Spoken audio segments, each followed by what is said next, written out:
right, and there you have it. Short, sweet, and to the point, the Switch Pod. Probably my favorite device for my DSLR camera now. Literally amazing. Like, this thing is freaking cool. Look at that. Just look at that. I mean, you saw the promo video that I made, but it's just so convenient. This is the Switch Pod. Very obvious by the intro, by the title, by the thumbnail, all of it.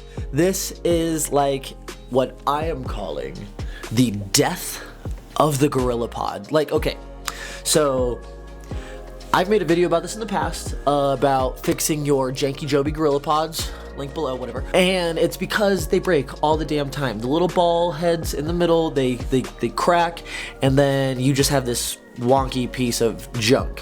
Where this guy, it's like titanium or something.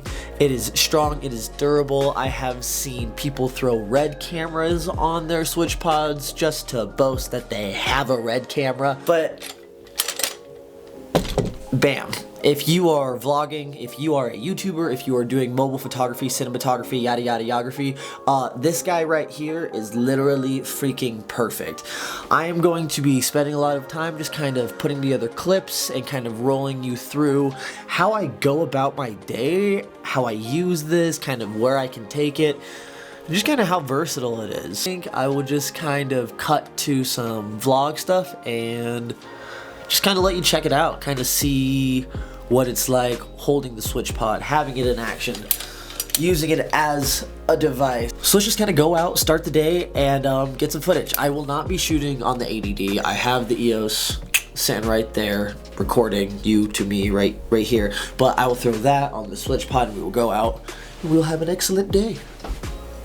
Alright, so the first thing that I notice when I'm using the Switch Pod is how much more reach that I have with a crop sensor or a full frame lens. Like right now I'm on the 24-105 RF. Full frame, this is huge area for the 24mm, and it's just because it literally gives me probably about 4 inches of extended space, which is great. Otherwise I'd be vlogging like this, where my hand's literally on the lens of the camera, I'm holding it out here, and I'm confident that nothing's gonna happen where it falls off the mount, but it just stresses me out holding a lens and not the body just because of how heavy it is.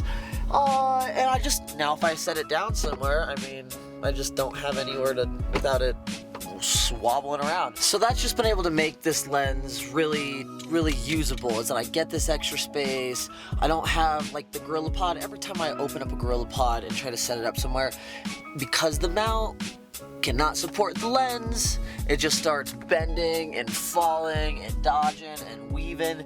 This, it's perfect. I'd say one of my favorite angles that I can use in the car with the Switch Pod with this as opposed to the Gorilla Pod is I can kind of,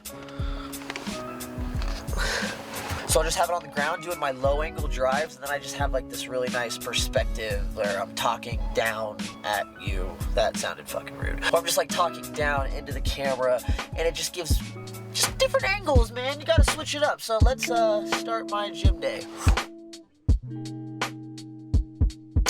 Alright, good buddies, I'm done with the gym. Now I'm actually off to the car wash because somebody, you can kind of see, egged my car, dude.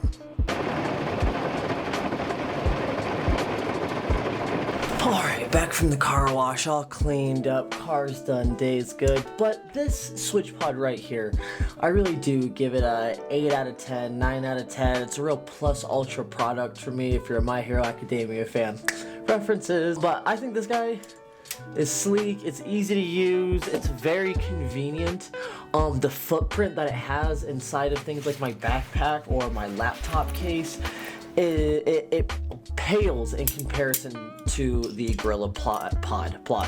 I can slide this into the same pouch as a water bottle slot on a backpack. I can hook it to my carabiner if I absolutely want to for hiking things. It's super easy, really light, and it even comes with these other threaded holes that I just learned about from watching a YouTube video from SwitchPod, where you can mount things. You know, if you want a mic mounted to the side instead of the top of the camera, you've got it. An extra light on the side, you've got it. And I think that that's freaking sweet. They really thought ahead with a lot of these things that I didn't even think about. Time for some, not necessarily complaints, but also, let's call it constructive criticism.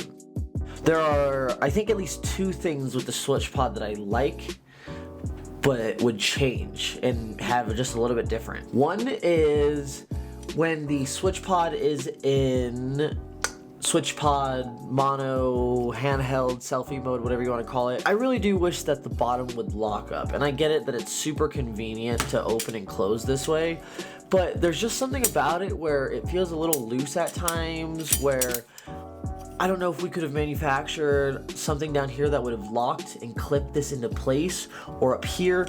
For now, I'll probably just use like a hair tie or a headband if I need to, just like wrap it around the bottom and roll it off really quick. And then my second thing is how it stays open. Now, they say that there are magnets up here that help keep it open, and I believe them. They're definitely there. One of two things. Either A, I would like the magnets to be stronger so that this really holds open. You know, like I don't want any little that. No, I don't want that. I want this thing locked down. So I don't know if I need super strong magnets that hold it and kind of give me a little bit of a hard time closing it, but it's secure and stable, or I thought of an idea, but it probably would have really increased the price of the switch pod, so I can appreciate them for not doing it. Some sort of a spring load into the middle, where I don't know if you push down on a button or what, but something like a spring that either holds it open, you know, it keeps it open, or just kind of creates that tight feel on it. Gotta have a little bit of a tight hold, especially when we're putting like $2,000 to $4,000 worth of gear on a tripod. We want to make sure that it is going to stay there and not go anywhere. All in all, though, I'd say the switch pod is something that I'm always going to be using. It's going to be the primary rig piece for the EOS. I gotta say, I'm really happy with my purchase. It's the first time I've ever placed an order from Kickstarter, and it probably won't be the last. In fact, you know what? Let's see. Kickstarter. Huh. Peter McKinnon's dropping a new camera bag. All right.